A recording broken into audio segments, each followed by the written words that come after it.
What is up, YouTube? This is T.1 coming at you with another video, and today I'm going to be talking to you about The Devil's Advocate. It's still October, and I think we got time to cover one more horror movie.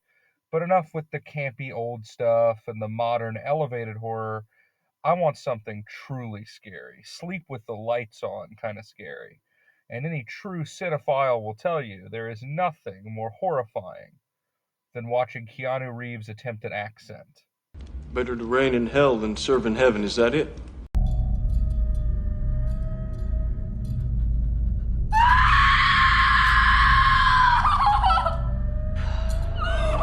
I'm just kidding, kind of. But The Devil's Advocate is certainly a movie from a bygone era. During a period in the 90s, there was a whole string of films that used demons and angels as the backbone for a supernatural pot boiler.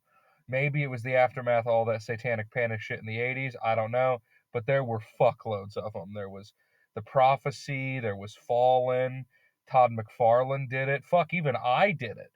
The Devil's Advocate fits nicely in that trend, this time inserting a Miltonian saga about Satan and his son into a John Grisham-esque legal thriller. And it kind of works.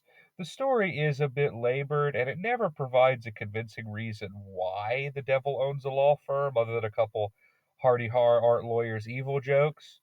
But the trial scenes are engaging. The movie is structured episodically, with Keanu's young hotshot attorney character, Kevin Lomax, taking on a number of obviously guilty and reprehensible people and using his hellish powers to win the case anyway. It is fun to watch, although the entire cast of characters are completely repulsive in a good way. It's a group of people you're not all that surprised to be hanging out with the devil.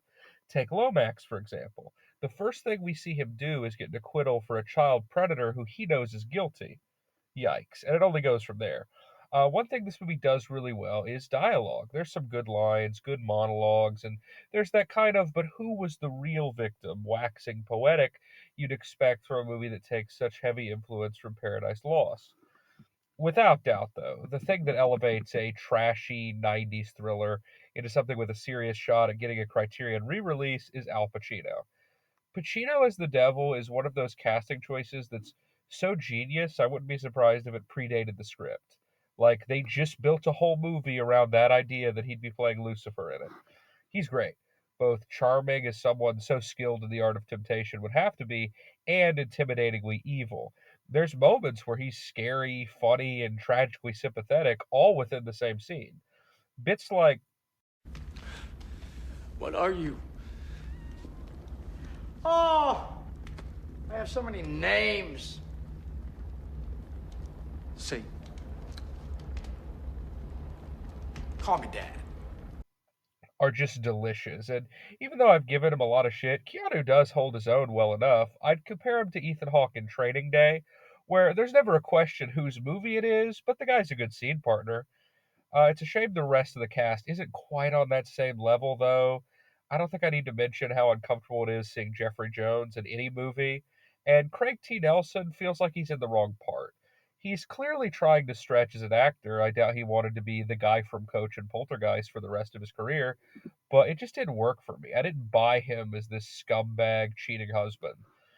Charlize Theron also gets nothing. Keanu's increasingly unhinged wife. I think the goal for her was that she'd be a more relatable audience character, but she doesn't really work, and I don't get why you'd get an actress as versatile and talented as Charlize Theron and only give her "I miss you, come home" scenes and "oh my god, something scary is going on in this apartment" scenes. Also, if you're watching this for the whole son of the devil angle, that doesn't really enter the movie until the final half hour of a 2.5 hour movie. Finally, of course, there is the ending. Sucked. Yeah, I don't even have something witty or analytical to say about it. It's just unfulfilling. But don't get me wrong, this is a lot of fun if you go into it with the right mindset.